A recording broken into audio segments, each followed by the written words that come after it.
Presiden Ukraina Volodymyr Zelensky dalam sebuah wawancara mengungkapkan kekalahan Rusia benar adanya.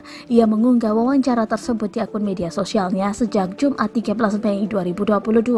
Meski mengakui kekalahan Rusia, namun menurut Zelensky, negara Putin itu tidak mau menerima hal tersebut.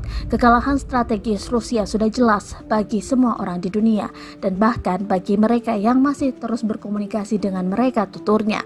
Menurutnya, Rusia hanya kurang keberanian untuk mengakui sejauh ini. Bahkan Zelensky mengatakan Rusia itu pengecut karena mencoba menyembunyikan kebenaran di balik serangan rudal udara dan artileri. Oleh karena itu, tugas kita adalah berjuang sampai mencapai tujuan kita dalam perang ini. Bebaskan tanah kami, orang-orang kami, dan memastikan keamanan kami dengan andal, tegasnya. Terima kasih sudah nonton. Jangan lupa like, subscribe, dan share ya.